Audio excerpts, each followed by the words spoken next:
Yo, what is going on? And welcome to another episode of the Urban Pitch Podcast, the beautiful game of life, part of the Believe Network. Happy New Year! I'm Ramsey Abushala, editor of UrbanPitch.com. To my left, Julio Monterosa, director of Vibes for the night. What's going on, Julio? Not much, man. Just I was a soccer dad all week. My nephew had soccer camp. I realized that I do want to be a soccer dad now, but I do not want a brand new one. I'm accepting highlight tapes. Okay. Right. I need a kid that's already established. Send in, DM some highlight reels. I need an established kid. Yeah, you're looking at resumes all day. Yeah, resume. I can't. Because some of the kids that were not doing so good, and I was like, nah, I can't be one of those soccer dads. I need somebody already established, good little highlight reel, 2 goals per game type stuff. Okay, all right, yeah, that's good to hear. But we are starting the year off on a good note, because we have another pro in the building, back-to-back weeks or episodes with a professional. She's most recently in the NWSL with the Utah Royals. Darielle O'Brien is in the house. Darielle, what's going on? Hello. Thanks for having me. It's great to have you. Thank you. I mean, I know you're coming, from Southern California, but not necessarily like the closest drive on a Friday night. So appreciate you. Taking the time to come speak with us. No problem. Thanks for having me. Again, first podcast, so I'm super excited to be here. But yeah, now coming out of the NWSL, it's been an experience to say the least. Yeah. Obviously ups and downs, but I'm just ready for the next journey and where soccer takes me, and whether that's in the NWSL, whether that's anywhere else, any league, Europe, or in the States, I'm excited to start the next journey in 2025. So we'll see where that goes. Yeah, let's talk about your journey of going like professional, like making it to the pro ranks, because I've known you for like a couple years now. Yeah. And I knew you were playing, and I knew you were, like training a lot, and you were coaching and doing the stuff with the youth camps that we were doing. But when I saw that you were brought onto the NWSL, because it wasn't even your post. I think it was like the NWSL posted it, or it was something, and I was like, oh, I know her. Like, I was surprised because, not that like I was surprised that you made it, but that your journey to going pro is not necessarily the most straightforward one. Exactly. Not a lot of people like have gone through the steps that you did, and the perseverance that takes is, remarkable. So talk about that. Getting the call, like what you were doing leading up to that time, your expectations, the thoughts that were going in your head, because I think that's a super interesting and compelling thing to that I want to know more about. Well, I'll tell you what, I was just as shocked as you were, because me playing a couple states away was not, or right next door was not in the books at first. It was super last minute in terms of I just came back from Norway not too long ago, and that was where I was originally going to be playing. I was set like, okay, let's do the whole Europe, let's do this trip, and let's start my professional career overseas, and let's see where that takes me. And then all of a sudden, this last minute opportunity came up and said, hey, Utah Royals called. They had some players at the Olympics, and they need numbers. So this could possibly lead to, a contract while these girls are gone. So I was like, you know what, why not? Yeah. It's not guaranteed, but why not just go show what I have, and just see what happens. And so originally I was just there for, probably like 2-3 weeks or so, just to help like fill in. And they also needed numbers on the roster as well. And I just remember my agent called me, and I was like, yeah, this isn't happening. Like I thought I had a crap training. I thought I just wasn't performing my best. And they were like, no, they want to keep you. Like even when the Olympic girls come back, like you're going to be a Utah Royal. And it was just like. Today's episode is brought to you by BetOnline. BetOnline continues to be the world's most trusted betting platform and your number one source for online betting. From the earliest odds to in-game live betting, BetOnline provides you with all the action and the ability to watch the games as they happen. With the largest selection of odds on everything from football, the NBA, and college basketball, to NHL and the UFC. Head to BetOnline today and don't forget to use our promo code BELIEVE That's BLEAV for your welcome bonus on your first deposit. Bet online, the game starts here. Like, kind of shocking. Like, how else, like you said, my journey's pretty extraordinary in terms of it's not the usual route many girls go. In terms of, I didn't enter the draft. I didn't come from a top college in terms of, UCLA, USC, these big top schools, and, at North Carolina. And It's very unusual, especially a player my age, to get drafted or to get signed this way, So just that alone, it was pretty unusual, but I couldn't be more excited to stay in the States and have a 6-hour drive from home and play right next door. It seemed like 6 hours? That's it? 6-hour drive. Oh, I didn't. Hour and a half plane ride. So it was awesome. I didn't realize it was that. That's like a San Francisco or like. It was awesome. It's like being an NBA player and get a 10-day contract and then staying on for the rest of the season. That's pretty amazing. Yeah. Yeah. So talk about. You mentioned you didn't play at necessarily like a prestigious like top level college program, but UC Riverside, there are pros that have come out of there. Bridget Flores, our third coach, not here, shocking, but she's shots fired, Bridget. Shots fired. She's an alumni. She's an alumni. And, she's always repping hard for UCR. But talk about your college experience. And then where you were after you graduated, because you didn't enter the draft, but you still, there's still that desire to play, continue playing. Yeah. So talk about, where you were at after your college career was over, and, what you did to continue playing, and what your plan or your goals or your vision was leaving college. Even at UCR, I knew afterwards, I was like, I can't just close the books and call it quits. There's no way. I don't know how players can do that. Just say, yeah, this book is closed, and just kind of wrap it up. I give props to them, because just me personally, I don't think I would be able to do it. Just like, again, here I am years later, and I still don't think I could give it up just quite yet. But afterwards, even my whole childhood, I knew, like, it's not going to end after college. No matter where it is, I'm going to continue playing. Whether that's for myself, to be a role model for my siblings, be a role model for the players I coach. Like, I want to be that figure for myself and for others. And afterwards, it was kind of rough. Just like we said, UCR wasn't, the top school. But I gotta say, like, my senior class, I would do it all over again with those girls, because we just had this grittiness and work ethic about us, where, 4 of us out of that class, we went professional. Whether that was in the States, whether that was for, in Iceland, in the Philippines, we all wanted to go somewhere. We weren't ready to hang the boots up. Yeah. And so that was a nice driving force to have. We're at UCR, again, not this big college, but you have these girls with big dreams to, be that 1% of women soccer players. Right. And we're also at a school that really didn't have much resources for us afterwards. So I think that was the biggest challenge. We're like, hey, how can you help us after? And it was just kind of like, oh, you want to continue playing after? And it's like, well, yeah, of course. Yeah. You should want this from your program. You should want, to produce professional athletes after we leave this university. And so that was kind of a shocking challenge to me, because it was just kind of like, okay, what do we do now? Like, who do I talk to? And so at that point, it was just kind of a waiting game.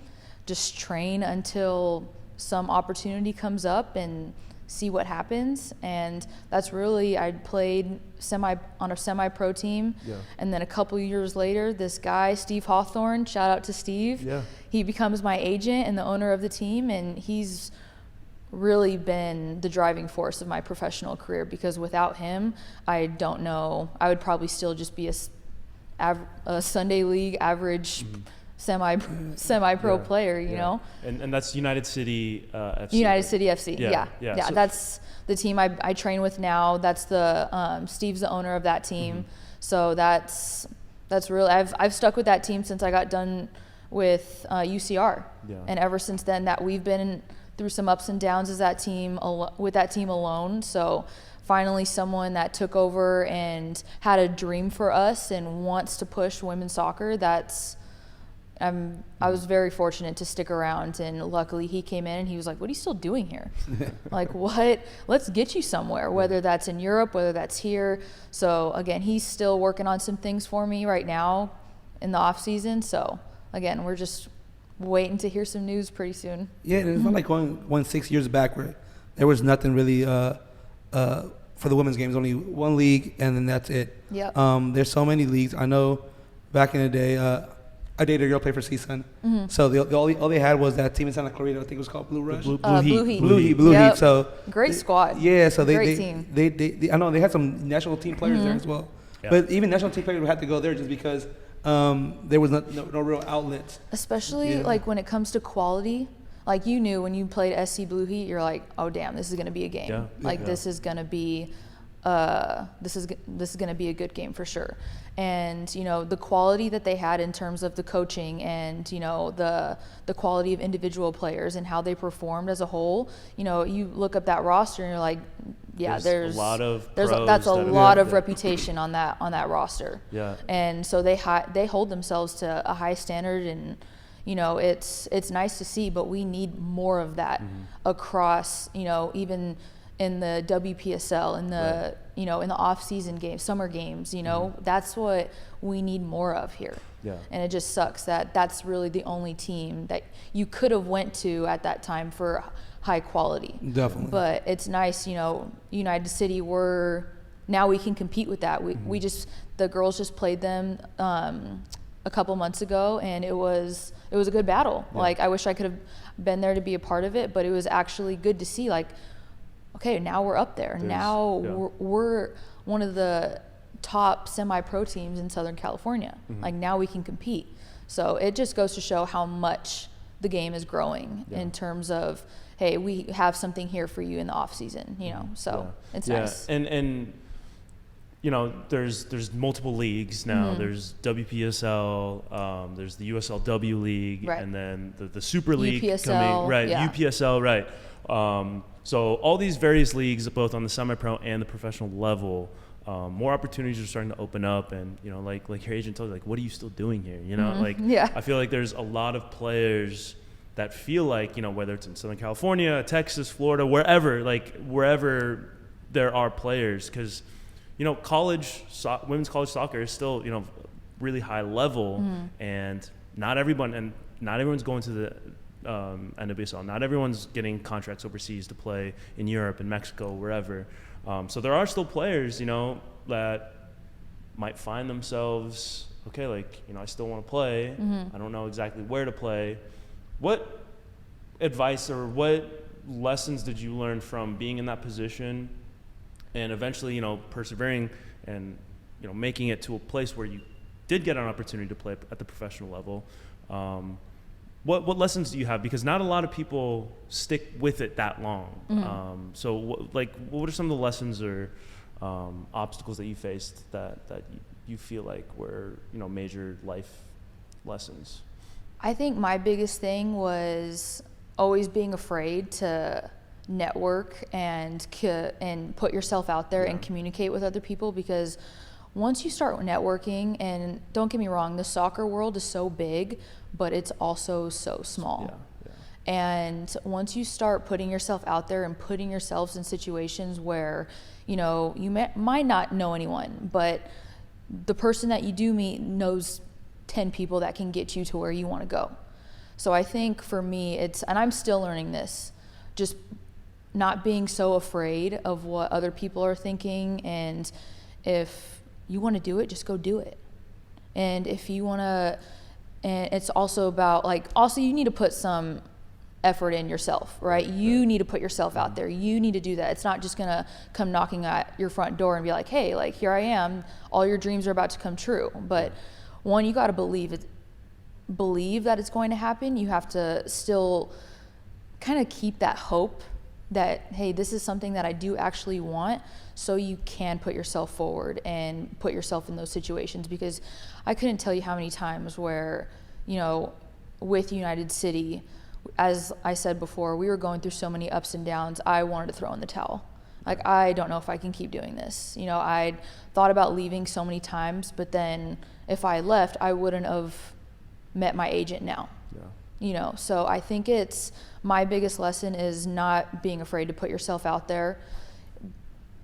Take the hardships for what it is, and don't just throw in the towel because, you know, this one bad thing happened, or one person, you know, made you lose trust, and, you know, and you think, yeah, it's never going to happen, right? So I just think, yeah, putting yourself in uncomfortable situations and not being afraid to network, because again, everyone knows everyone in this industry. Yeah, especially in soccer. As long as you play at a certain level, you'll realize that if you're playing at that high level, the same people you're going to see in these pickups, the same people you're going to see in the space, it's going to be the same 10 people, even though it's a big sports worldwide, but especially if you're in LA, wherever you're at, if you go to the high level pickup, a high level place where a lot of good players are going to be at, you're going to see that. You're going to see same faces over and over and over again. Yeah, for sure. Even with people we talk to, like Julio, like he goes, "Oh, who'd you play with in high school, or what college did you go to?" It's like, you know this guy, It's like, "Oh yeah, I know this guy," and like it's just like right then and there. And that's the thing, they're not thinking about, oh, you went to UCR, like that's not a top 20 school. They don't care about that. Right. Yeah. It's, hey, did you enjoy it? Did you ball? Right. Like, what are you doing now? Like, they don't care about any of that. You know, and that's what I think is missing apart from the women's game, is you don't have to go to a top school to still perform and have a high soccer IQ, to have fun and enjoy the game. It's like, I think those players are so overlooked, and there's so many of them out there. And it's, you know, girls get drafted from the top teams, and it's just like, hey, we played you guys and we were hanging right with you, so why aren't we getting looked at? You know, so I think it's just, at that point, it's all about the brand. It's all about, you know, it's what makes the biggest headline in terms of sign-ins, like, oh, who's this girl from this nobody school? You know, it's not something that people want to read, and that's why I think half the time these players that deserve a chance get overlooked, because it's not something that gets as much hype. So I think that's also another challenge too, that girls are afraid because they didn't maybe come from, you know, that type of background. They don't have any national team, you know, on their resume. They don't have that top university on their resume. So it's also kind of like they kind of lose the hope in it. And that's why I say, like, if you want it, dude, keep going after it, because again, someone out there is going to believe in you, like Steve believed in me, and he's going to do the work for you. Yeah. And talk about, you know, not coming from like the prestigious background or whatever, like, and saying like, yo, I can hang with whoever, like it doesn't matter. Like I've played with so-and-so, or I played against this school, and you know, it wasn't even that big of a drop off. When you end up going to Utah, right? There's that's another big jump for you. Did that mindset stick with you? Was it like a little bit more intimidating now, having you know, some of these like players who've played in World Cups or in, you know, at the highest level of the highest level? Like, what was that like for you going into that new situation? 100%, it was intimidating. And again, uncomfortable situation, brand new environment, brand new girls, brand new team.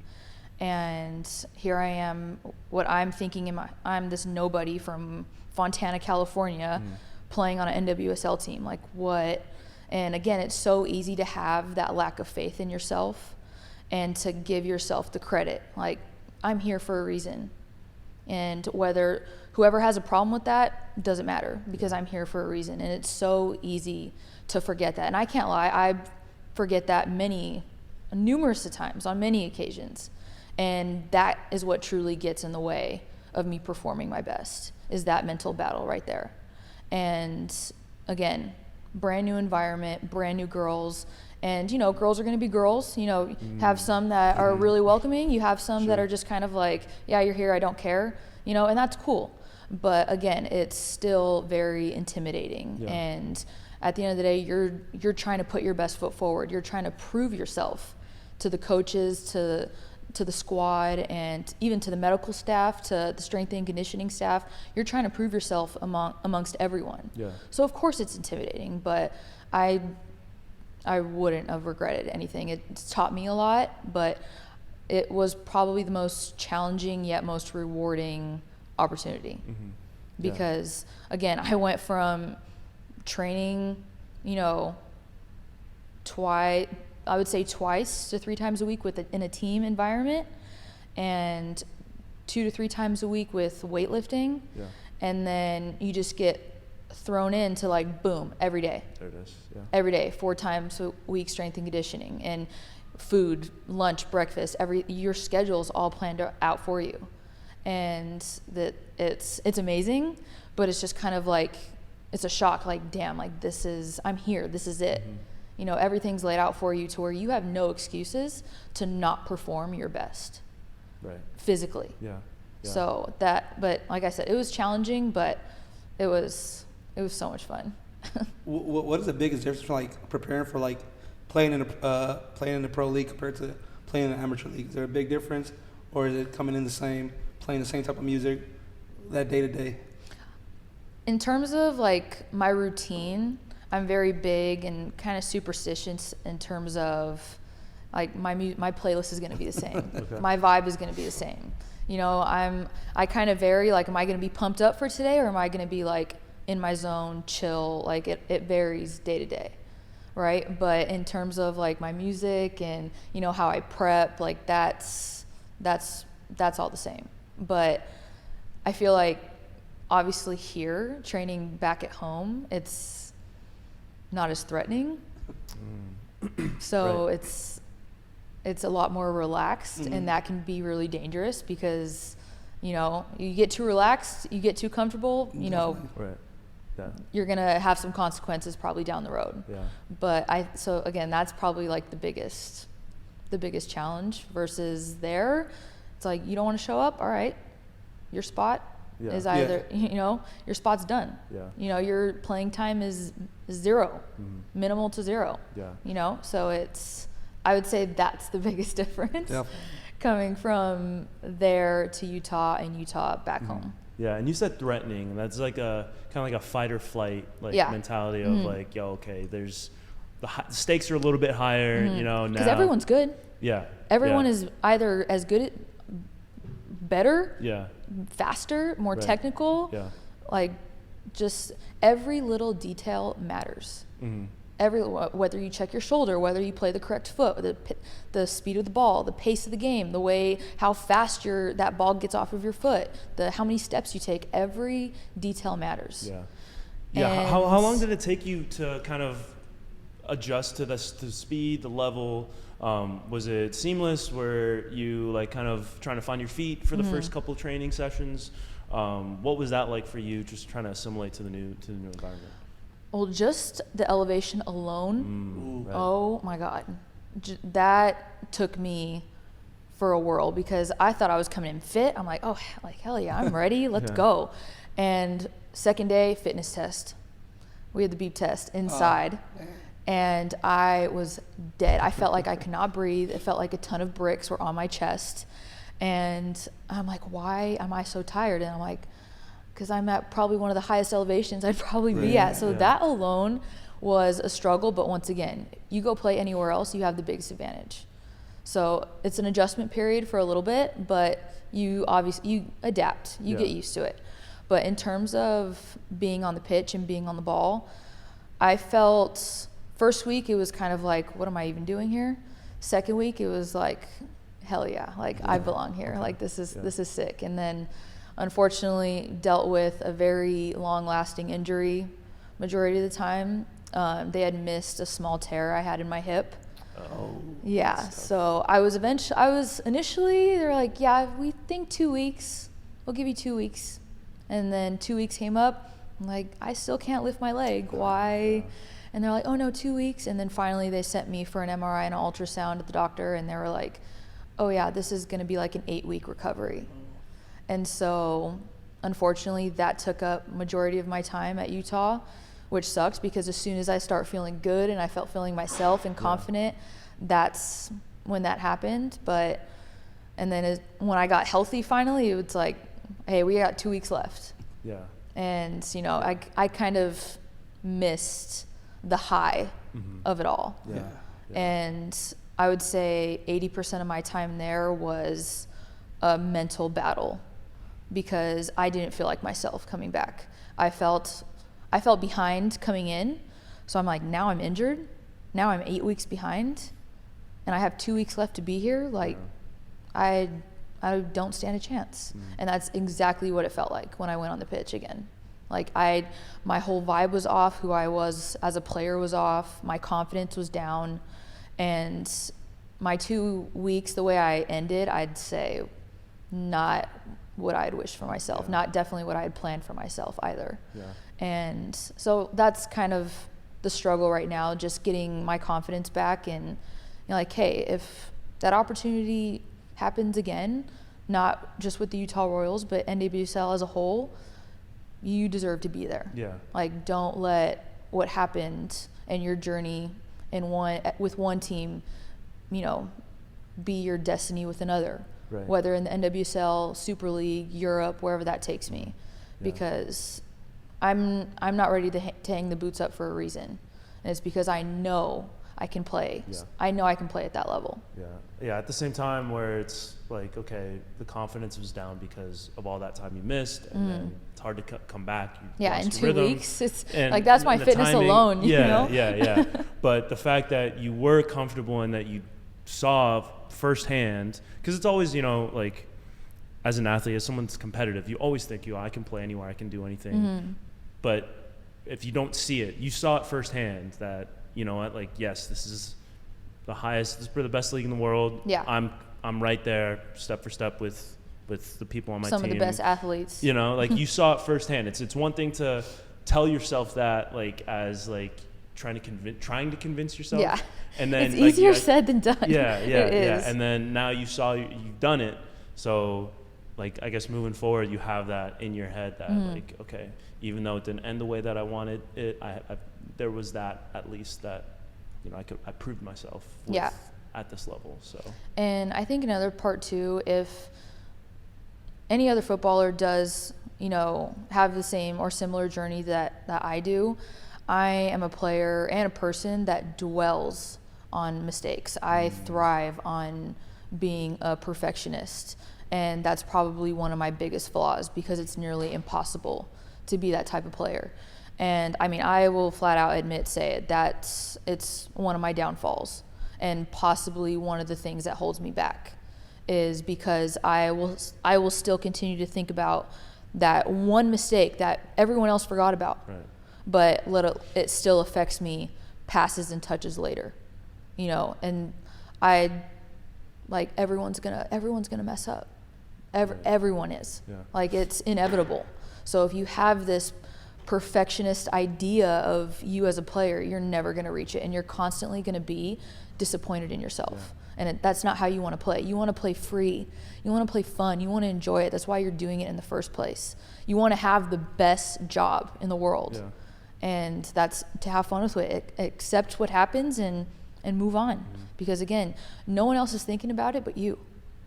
And, like, I would say that's another big piece of advice that I would have for any footballer. Right. You gotta have that goldfish. Yeah. Right? Yeah, for sure. So now, you know, you mentioned you have all these different options that you and your agent are working on off season. What are some of the goals that you have set for yourself coming back from your latest stint? Number one on the goal right now is stay healthy. Stay strong and healthy. Like, especially at my age, like, I feel like I'm old. I mean, 27 years old. I feel like I'm. You're a baby. I feel like I'm old, when it comes to playing soccer professionally. And again, I feel like I am playing catch up still. You know, from girls that had the opportunity a lot earlier on. Again, that was my first professional experience. Yeah. So like your rookie season. Yeah. And when there's like 16, 15, 16. Yeah, like I was training with 16-year-olds over there. Like, it's insane. Yeah. And again, but just goes to show once again how fast this game is growing, because girls like that get the opportunity to play professionally, you know. But yeah, definitely stay healthy. And I would say for this next step in my journey, to make sure it's something that I want, it's the team that I want to be on, and not what everyone else is expecting of me.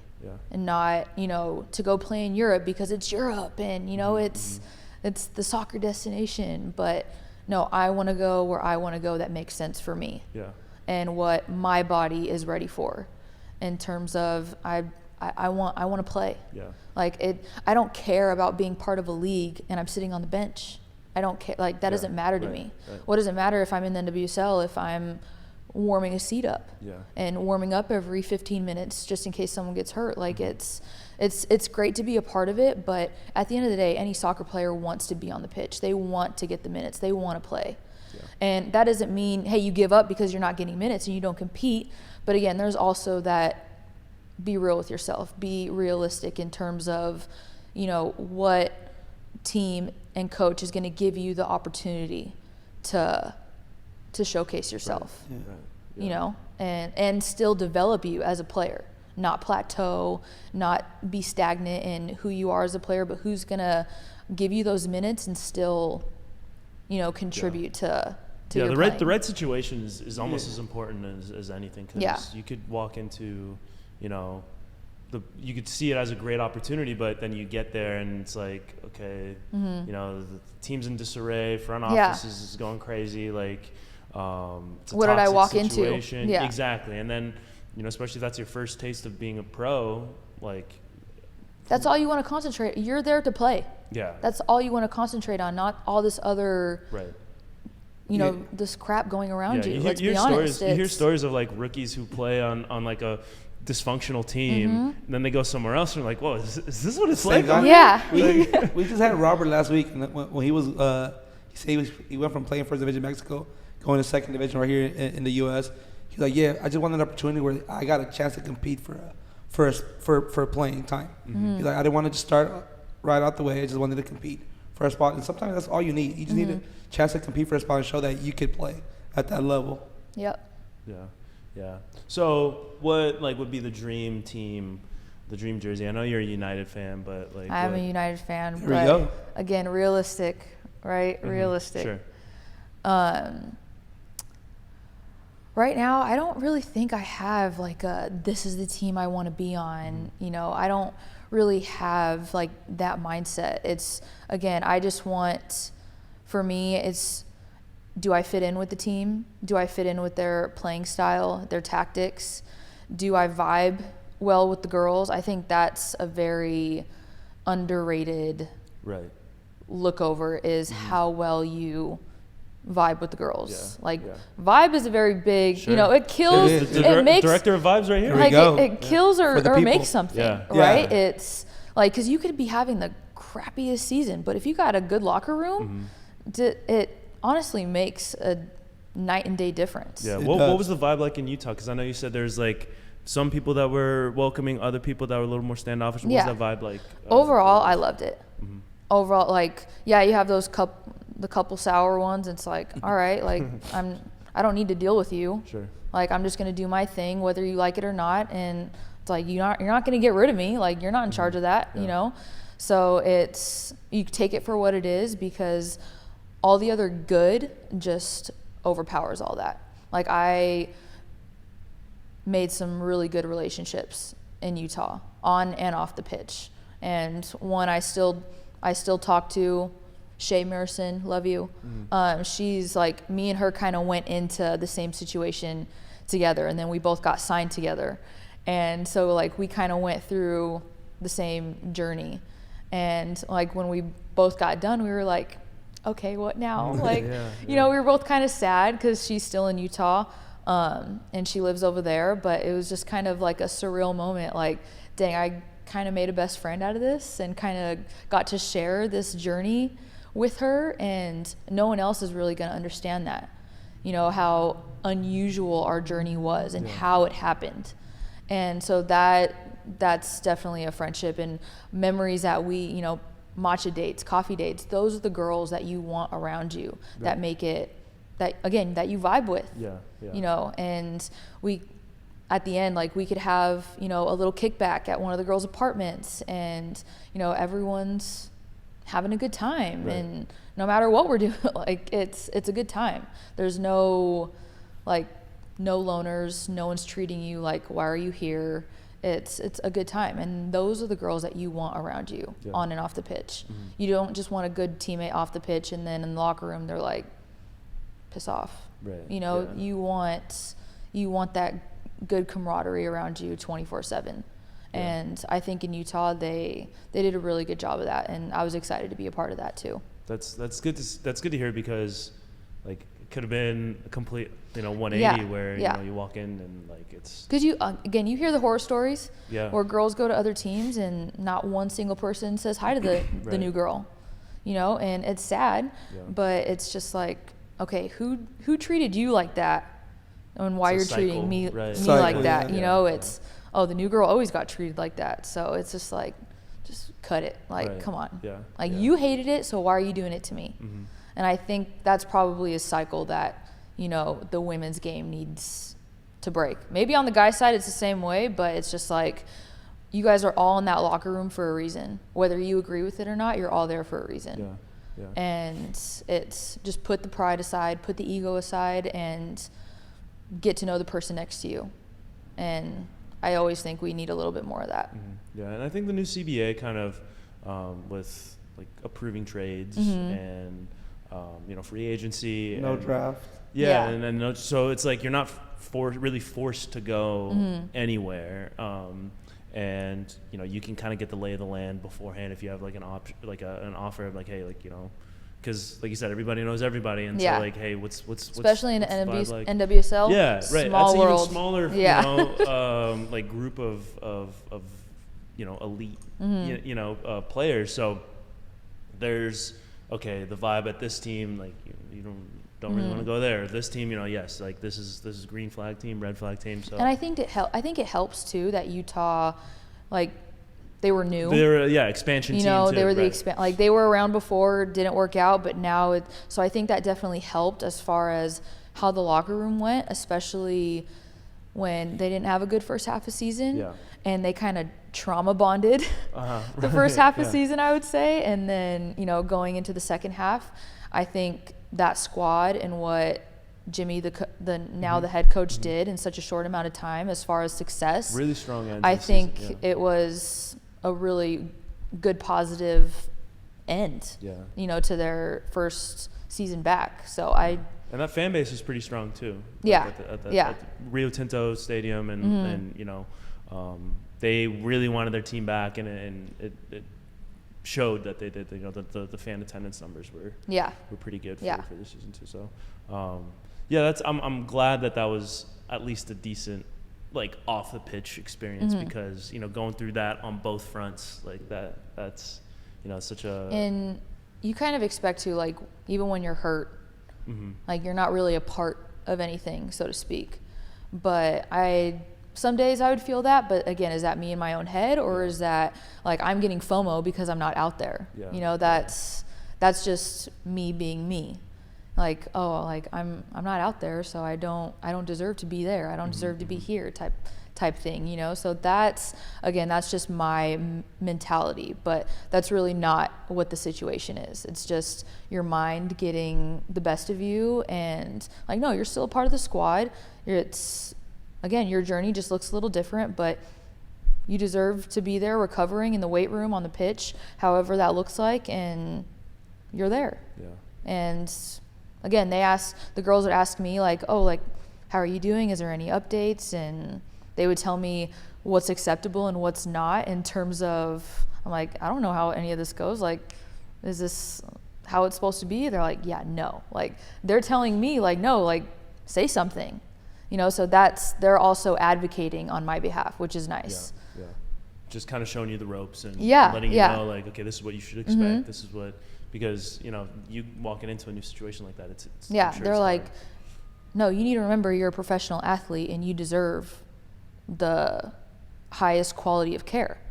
And I was like, oh, like, all right, like say less, you know, like don't be afraid to tell them what you need to recover. So in that aspect, in terms of like what my journey looked like and how that locker room aspect looked, I think that goes to show for it right there. Like, you don't just have to be on the pitch with them 24/7, but you have those girls that are still looking out for you off the pitch too. Yeah. Speaking about the pitch, what are some of the stuff that you got into, or that you still get into, like outside of soccer? Is there anything you picked up in Utah, or stuff that you do outside? You know, whether it's art, music, fashion. Like, is there anything that you find yourself gravitating towards in terms of hobbies off the pitch? Well, when we were in Utah, luckily, again, 6-hour drive, so my boyfriend was able to drive up a lot, and being Good for him. Yeah, Great boyfriend. being in a new environment like that, we were just kind of like, this is the best scenery to be around. Like, so lots of hikes, lots of outdoorsy, adventures, and we love coffee dates. So we're like, we're going to hit up a new coffee spot so I would say that's kind of my thing and our thing. Even when we're home and we always try and go to a new coffee shop, that I would call that a hobby. I do it all the time. We're cold brew and latte professionals over here. So that's kind of our thing. I like this already. Yeah. So that's kind of I love hiking. I love all the outdoorsy stuff, and coaching is a big passion of mine. Personal training is a big passion of mine. So when I'm not playing soccer, I would say you either see me coaching with a coffee in hand, you either see me with my dogs doing some sort of outdoorsy stuff, and I would say I live a very simple life. It's my hobbies are simple, but I do them with 100%, and I'm all in. Yeah, cool. I mean, firsthand experience from the coaching perspective, like because we would do youth camps, and Darielle will come in and help with that, and she would just get like all the kids were like, I love them so much. just like, it's hard to get kids' attention, especially when they're not, because it was like an after school program, so these aren't necessarily like dedicated soccer players. Yeah. So like half of them like don't even want to be there, and have never played soccer before, but they're always paying attention. So that's why we had you on like first one on the call when we had a new opportunity. So that for sure. But you also mentioned that you have a like a set playlist that you're pretty superstitious about. What are we talking about in terms of hype? What's your hype playlist? What's your Zen playlist? Who are some of the artists that you have on your rotation? Post Malone. Oh, okay. Are we talking like country Post Malone or White like Iverson? White Iverson? Yeah, like his older music. Like that's kind of my vibe. And again, my vibe changes on a game-to-day basis. Sure. Like if I need more zen, if I need to chill out, my nerves are high, like then I'll go a little bit more relaxed and something that I can vibe to and sing along with, and then I have, I'll say it, my ratchet stuff. I have my ratchet music that I listen to. Like I have Glorilla on my playlist. I have I have Nicki Minaj, I have I have all I have Cardi B, like it fluctuates. Then again, I'll go into country mode and, I want to sing along. I want something to calm my nerves down. And it's a different type of, nerve settling in each zone that I have. I want to get hyped up with my teammates' music, and then like, no, I just want to be in my zone. I want to be in my vibe. And then half of it will be like rave music too, like the like the mashups of a popular song and then a sick beat added on top. Remix, and and that I'm just sitting there like nodding my head with my AirPods in, and like that's like, and I'm visualizing how the game's gonna go, visualizing me as an outside back and what balls I'm gonna play and how my first touch is gonna look, and I'm visualizing how the good things and the bad things. Like, hey, if something doesn't go right, this is my reaction. And that's, again, it all depends on the zone that I'm in. But I would say Post Malone is probably like 70% of what I'm listening to. Okay. Did you ever get aux duties? Absolutely not. No. Who was on aux duties? Absolutely not. Who had the aux cable on the team? our center back, Kate, and Paige Monahan, our captain, those two, they actually introduced, I was like, dang, I like this song. Like, it was, like, I never listened to Sabrina Carpenter until I went to Utah Royals. It was a big Sabrina Carpenter year. Yeah, so now, like, I mean, you can ask my boyfriend. I'm constantly, you know, she's on my ox now 24/7. Sticks with the coffee and the espresso and all that stuff. So yep. I mean, there it is right there. I gotta listen. I don't know so now she's a new addition to my playlist. I do not know what that is. You don't know who Sabrina Carpenter is? That's crazy. You know one of her. If you listen to a song, you'll be like, okay. You know espresso for sure. If I listen to it, I don't know. Okay, yeah. You've been outside. outside. She just went on tour. Yeah, I've been outside. Yeah. Yeah. So. But I think I'm more of a ratchet playlist. Okay. Yeah. That's more you. That's more you. Forget the Zen. No, that's great. You got to have a great vibe with the team as well. But like in every team, you do have to have that person that's gonna wow the team up a little bit. Mm-hmm. That teammate that goes cleats up in practice, and you're like, why? Yeah. But you need that on your team for you to be competitive as well. Somebody to give that, like, hey, we're gonna make it happen. We're gonna have a real, like, the real out of pocket one. Yeah. That's like, dude, take it down a couple notches. But again, like, there's pros and cons to it. But the pro is you can always count on that person. Yeah, definitely. To get you going. You know what I mean? Well, there's one. It's nice because the whole team could match that vibe. And that's what I think is, like, I can vibe to any type of music. If I like it, I like it. I don't care what genre it is. Sure. If I like it, it's going and it's getting added to the Apple Music, like, hands down. So that's something that I think the team, like, if we want to listen to Bad Bunny or, you know, Karol G, we'll put that on. Yeah. We don't know what they're saying, but we'll vibe to it, you know? But it's that, again, the locker room and game days was, even in weight room, we had that speaker blasting, and it was a good time. Mm-hmm. Yeah, I'm sure. And those are the memories that you really hold on to. Yeah. The greatest post game interview of all time was after the NCAA basketball tournament. I don't remember what school. It was like Boston College maybe. They just got eliminated, and there's a kid. They're interviewing the kid, like, who's distraught, you know, like his college basketball career and possibly basketball career's coming to an end. Mm-hmm. Obviously, he's very emotional. And they ask him, like, hey, man, what are you going to miss most about playing basketball? And he's, like, teary-eyed, you know, like he's fighting through tears.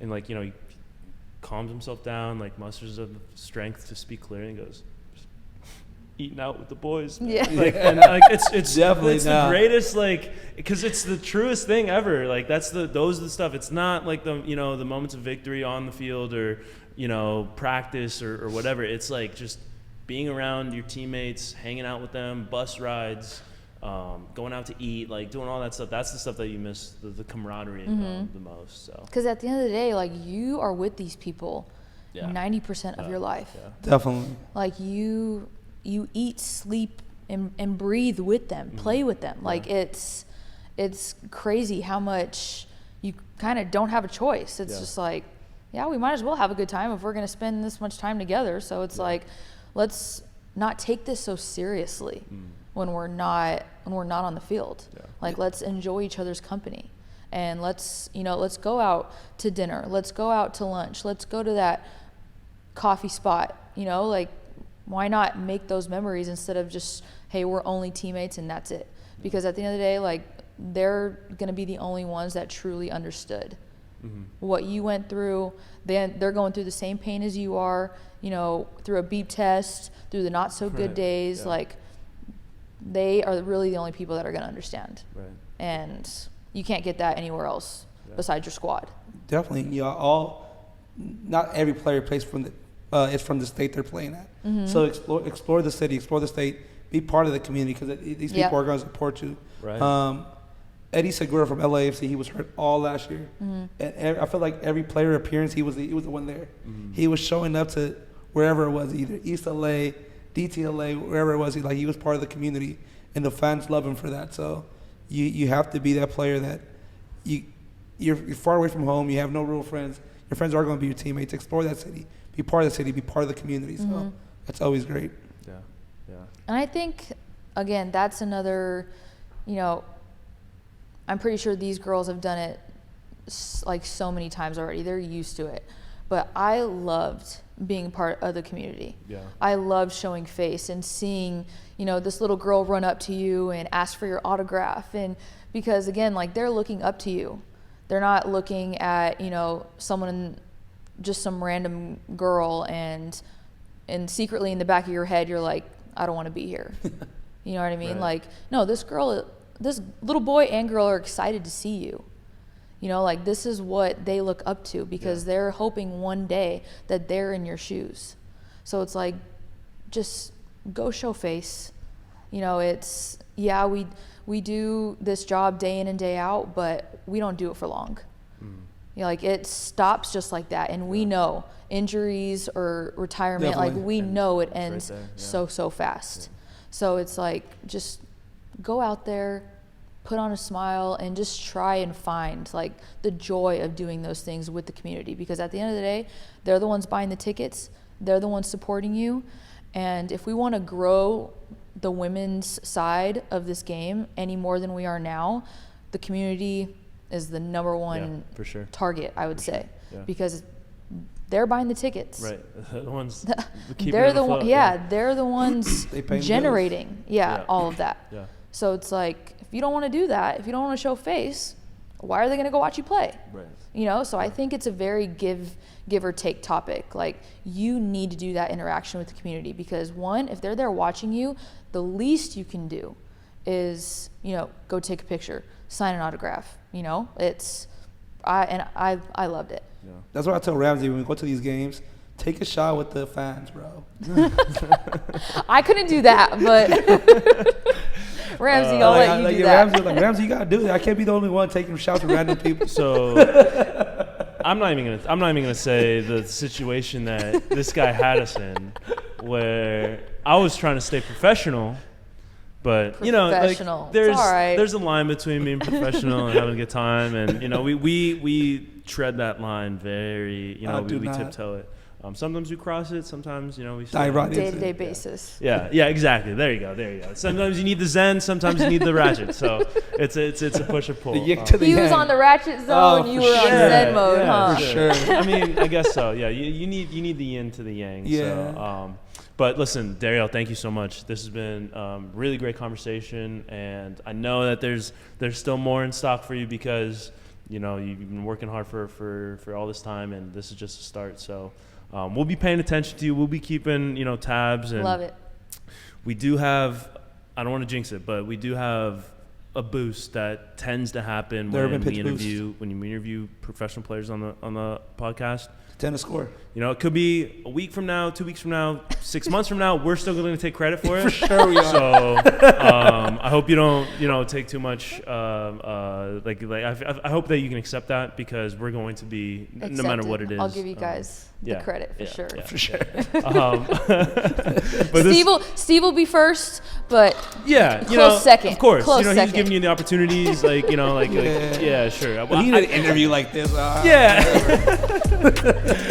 No, but thank you again for coming on. This has been another episode of the Urban Pitch Podcast, the beautiful game of life. For Darielle O'Brien, I'm Ramsey Abushala. We'll see you next week. We got more things to come, big things in 2025 only. Thanks for watching. See you next week. Boom. Bye.